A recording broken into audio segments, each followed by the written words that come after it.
Hi everyone, welcome back to another issue of Rabbi Rowe Reacts. By popular demand, I'm going to actually be reacting to the question of the war against Amalek, as was put in a very watched video between skeptic Alex O'Connor and Christian thinker Dinesh D'Souza about a year ago. The video's had at least 1 million views online, and the most particular bit of all the clips of Alex pushing Dinesh on how he can morally justify the war against Amalek, the biblical war against Amalek in the book of Samuel 1, chapter 15, where he's instructed to kill everybody in Amalek. And Dinesh seems to struggle to defend that, and so we'll have a look at that together. Just before we dive into the video, if you are enjoying this content, please remember not just to like the video, do that too, but also to subscribe and click the notification button so that you'll know as new content comes out. Let's jump into Alex's attack, which I think he articulates fairly and well. I don't think he's dishonest at all, but let's jump in. Now go attack the Amalekites and totally destroy all that belongs to them. I'm told sometimes that this is actually an exercise in hyperbole. God didn't mean everyone. It continues, do not spare them, put to death men and women, children and infants, cattle and sheep, camels and donkeys. And if you think that this is hyperbole, consider what happens when Saul does conduct the destruction of the Amalekites as ordered and decides to leave alive the king as well as some of the best of the livestock. He leaves them alive. For this small act of mercy, God responds by saying to the prophet Samuel, I regret that I have made Saul king because he's turned away from me and has not carried out my instructions. So, to be fair to Alex, he is quoting the verses accurately. I don't think his understanding of the episode is correct, but I think the moral problem he raises is if the all-loving, infinite creator of the universe, thinking the world into existence, including ourselves and our moral codes and instincts, then came and said, I want you to override them, would we be morally obligated to do so? And how certain would we need to be that this is God talking in order to do so? However, in this issue of Amalekites, I actually think he misunderstands what the instruction is, but he's not alone in this. This is not him being unfair. This is very standard. And if you speak to theologians, Christian or even Jewish, across the board, I think most people, for various reasons, do have a slight misunderstanding, a significant slight misunderstanding that changes a lot. So what I'm going to do is, first of all, go through just a bit of background of who Amalek is and why there would be a commandment to go to war with them at all. Second of all, whether the natural reading of the text he quoted from the 1 Samuel chapter 15, what we call Shmuel Aleph chapter 15, whether that's accurate. The third thing is, if it's not accurate, what was the instruction? And the fourth is, whatever the instruction was, what possible justification was. But before I do that, what I want to actually do is just go into how Dinesh himself responded, because I think Dinesh is a brilliant thinker and usually has some really strong things to say. Here, I think he struggled. But let's just have a look a little bit at this kind of back and forth between them. The movement is to miss the Bible. Let's look at God in the Bible. Hold on. Let me make one quick point about God in the Bible. There's nothing quick about what you're doing, Dinesh. There's nothing quick about what you're doing. I need to be allowed to respond to what you're saying. I am getting sick whenever I have these cross-examining me on the justice of smiting the Amalekites. Honestly, I don't see any justice in it, but I do agree that that was the eye for an eye ethic of the Old Testament that is repudiated and transformed and transfigured in the New. I can. So this is a somewhat relatively standard Christian approach. Is if there's a moral issue in the Old Testament, don't worry, we got better. But Alex is not going to let him get away with that one. I've had this conversation so many times, most recently with William Lane Craig. At least he had the gall to just tell me that, yes, that was a moral thing for God to do. I get sick to death of people hand-waving away this genocide by some vague reference to the fact that Jesus came along to do something which somehow kind of undoes the immorality of it. Like, this is not an eye for an eye. This is a genocide of combatant men, innocent women, and children, and animals. Saul is punished by God for not killing all of the animals. Like that is actually a ludicrous misreading of what's happening. Okay, and they go on in this vein. You can watch many of the clips online that take it this way. Now, as someone Jewish, I don't think Dinesh's answer is going to work. But even if somebody were to take a Christian approach, they're still going to have the problem how God could ever have allowed such a thing. So let's, as I said, take this in 4 different stages, 4 different steps. First of all, who are the Amalekites? Then we'll get into the question of what this commandment was and what it wasn't. So we first read about Amalek as a tribe as they attack the Israelites who just come out of Egypt. This slave group has crossed the sea, experienced miracles, and is vulnerable in the desert. And this group called Amalek, seemingly without any provocation, for no good reason, comes and raids them and starts killing them. That's in Exodus chapter 17. And Moses is sent at the mountain. Moshe is sent at the mountain. God says he has to lift up his hands to symbolize the nation should see their actions as being devoted to God. And that's how they're able to protect themselves. They succeed in the war, and Amalek is defeated. And then God says, this is not just any old nation. These people who came to slaughter you all, who seem committed to the annihilation of the people of Israel. God says that there's not just a war against you, Israelites, it's also a war against me.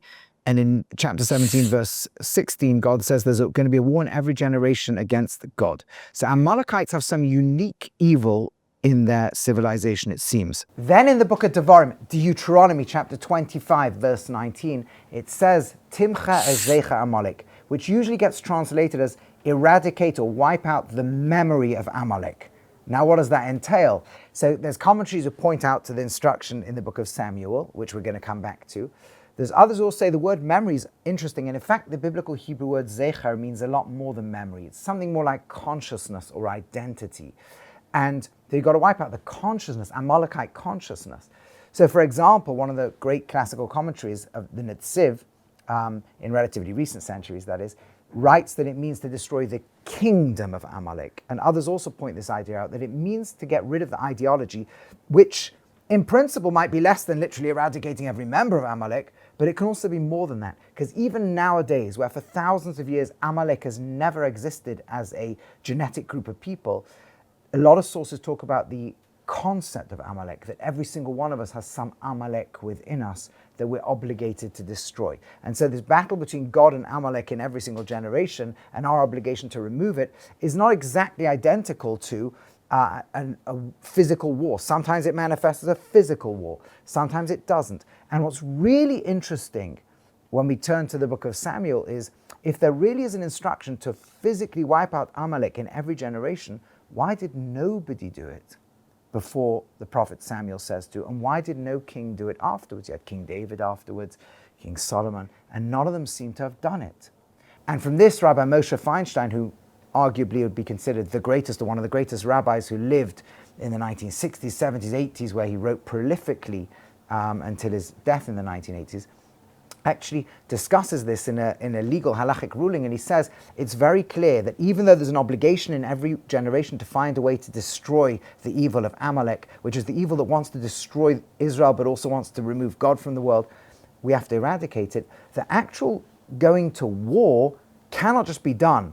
It needs a prophet like Samuel to specifically come and give specific instructions, and only then can you mobilize and actually generate a physical war against them. Certainly not an instruction on individuals.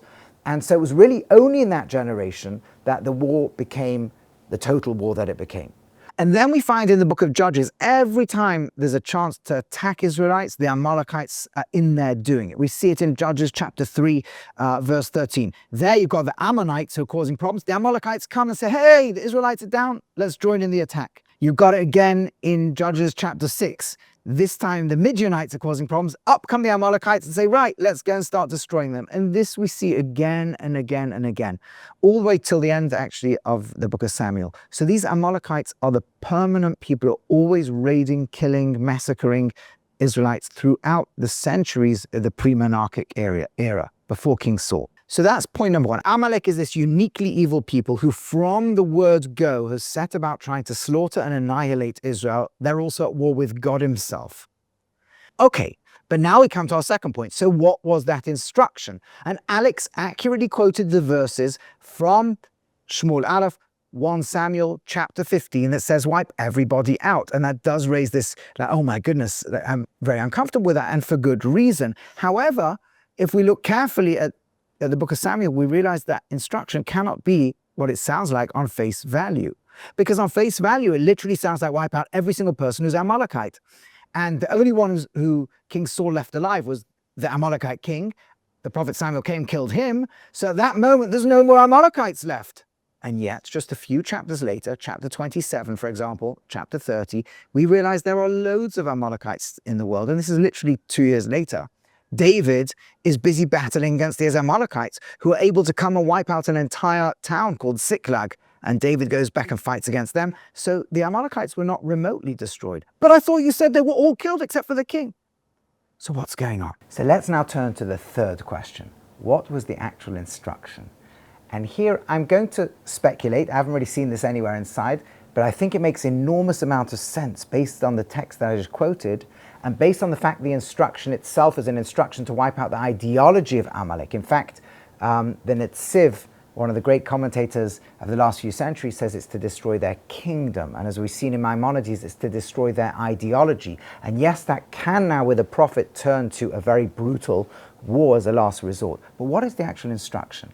And here we need to understand something about the ancient world. In the ancient world, civilizations could be enormous numbers of people, but they were defined by their central city. So for example, you have an Assyrian empire, but there's an Assyrian city that's in control. You have a Roman empire, there's really the city of Rome that's in control, and then this mass empire. So if you go to war to, let's say, destroy Assyria, that could mean the whole empire, or it could just mean its central city. Once its central city's gone, the empire collapses. You could go to war and sack Rome, and then the whole Roman Empire collapses. So did Samuel say, the prophet Shmuel say, you've got to find every Amalekite and wipe them all out? Or did he say you've got to go to the central city and destroy it? If we look at chapter 15, verse 5, Saul came to the city of Amalek and waited there, that lay in the valley. Now, obviously, we're going to come to the central city, or everyone around is going to come to defend. The bees are going to come to defend their hive, and there's going to be an enormous war. But it seems that he understood the instruction to go and fight against the city, destroy all the men, women, and children in the city. Okay, but that still sounds pretty horrifying, right? That must be thousands of people. We think of a modern city of hundreds of thousands of people or millions of people. But in the ancient world, cities were not that large. And in fact, we now know archaeologically all the possible sites that could have been the city of Amalek. So one possible candidate is actually a place called Tel Massos, which is about 15 kilometers north of both the ancient and modern Beersheba. And Tel Massos is a fortress that seems to be a possible candidate for the Amalekite central city. It has 10 four-room houses. Why so small? Because Amalek, like many of the biblical tribes, were nomadic. They lived in tents. So a city is really more like a fortress that housed the royal family and maybe one or two senior administrators or priests that projected its ideology onto the hinterland. So this city is like maybe a few dozen people. Another possible site is called Tel El Kudeirat, which again is a site about 200 feet long and 120 feet wide. So that's something like 70 meters by 40 meters. Again, really a fortress that housed the royal family, maybe one or two senior administrators, scribes, something. You're talking again a few dozen people. So it seems that the instruction is to go against this central fortress that was called a city relative to Amalekite population. And any of the candidates would have been a place with a few dozen people, and you have to kill everybody in there. Now, even then, okay, but why do you have to kill everybody? Why man, woman, and child? And here we have to realize something else about the ancient world. In the ancient world, if you could knock out the royal family and the senior priests, perhaps, and maybe one or two others, then the civilization could completely reconfigure itself. It collapses because it's built around this family and this fortress. But if even one child is left alive, the population will wait for that child to grow up and restart its leadership and keep the old ideology. And we see this motif of the child survivor maintaining the ideology of the people. For example, in the biblical text itself, in the book of Judges in chapter 9, when this guy Abimelech tries to wipe out all the competitors in his family, but one child survives and is hidden, he's able to announce the rebellion. Or later on in the book of Malachim, 1 Kings, chapter 11, when the queen Asalia tries to also destroy the rivals to the throne, and one child is hidden, and again, that can serve later on for the people to bring a rebellion and remove her. So we know that in the ancient world, this little fortress of 10 houses with 4 rooms each was enough to house the spiritual and political capital of the nation. If everybody's removed, the nation will let go potentially and move on and change its way of thinking and be able to be brought into a new ideology. But if even one child survives, the nation will maintain its ideology. And in the case of Amalek, that meant centuries of an ideology of massacring and murdering Israelites and trying to fight against God. So what's happening in the book of Samuel is a desperate measure. After 400 years or however many 100 years of the inability to stop this murderous group who are constantly slaughtering, is to go to their capital city and have to take an extreme measure given by God himself via the prophet as a one-off instruction to remove everybody from that capital city and anything that can be associated with it from that fortress, basically. Remove those few dozen people who are there, unfortunately man, woman and child, and King Saul struggles with that. And he can't bring himself to kill the king, and Samuel does it. And again, by tradition, Agag, the king, had impregnated a woman, which meant, unfortunately, the Amalekite didn't end over there. They carried on because they knew there was a pregnant woman. And later on in history, we'll find the Agagites in the later biblical texts, Haman as the most famous, trying to annihilate the Israelites. But eventually, this land is taken over by the Assyrian Empire, and Amalek seems to cease to exist as a cultural civilization that can be pointed to on earth.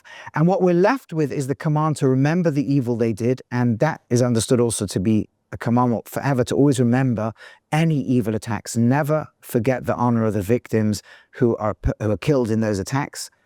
Second of all, to always look out for the equivalent of the ideology of Amalek and to try to remove it. That's both externally, if enemies want to kill us, to always be ready to fight them, but more importantly, where there's evil in the world, including in ourselves, to always try to remove that evil, to remove that anti-God instinct, all the dark instincts within us, and to bring ourselves and the whole world to a world where God's light can shine and is not blocked out by Amalek. But back to the debate, therefore, I think that's an important point. I don't think anyone's actually made that in the many times Alex has asked that to them. I'm just literally reading the text as it is, bringing the teaching of Rabbi Feinstein, who has many proofs for his teaching, that you cannot just go to war with Amalek. You need to have a specific prophecy, but more particularly when you look at it, it was an attempt to go into the city, meaning the fortress of Amalek, where a few dozen people lived. Obviously, that would mean war against the whole of Amalek. Amalek would bring all its armies and it would be a very difficult war. But at the end of it, it was to eliminate that family, the royal family that controlled Amalek, to ensure that Amalek could free itself from the ideology of perpetual annihilation of Israel. And eventually that comes true, but not through King Saul. So going back over everything we said, no, the Bible is not saying just go and commit a genocide. What it's saying is after centuries of them attacking and destroying and killing and massacring everybody, there's always been a commandment to remember the victims, and there was a commandment to go to war to stop this happening. There was a last resort prophecy that said, go to war against the city. And by the way, again, according to the Maimonides understanding, that would have still required us to call out and say, peace. Can we try and make peace, right? Just live under the Noachide basic ethics, and that's it. And the Amalekites say no, and then King Saul is instructed, he has to obviously fight the war against the Amalekite army, but then go into the royal fortress and wipe out the family. That can't be done without a specific instruction from a prophet, but that's what the prophet's saying, not saying to go and wipe out human beings all over the place because of their birth. And therefore, Alex, I think, has understandably, but misunderstood the text. So has Dinesh, and so have most people who speak about this. Nowadays, the only lasting impact of that is to remember victims of evil wherever they are and to try and extinguish evil, particularly within ourselves. That's how we get rid of the ideology of Amalek. It's something that rests in every human being, and we have to extinguish it within ourselves and become a place where the war between God and the evil in mankind is won by the forces of godliness, and the world can shine with goodness and godliness. If you find this thought-provoking, you don't like it, you do like it, feel free to throw the comments in below. I can't respond to every comment, unfortunately, but I'm happy to give it a go. If you have suggestions on other videos or things I should react to, please put them in as well. And if you like this video, again, please like it, click the like button, but more importantly, the subscribe and the notification button so that you can get more content like this. Until next time, God bless you all.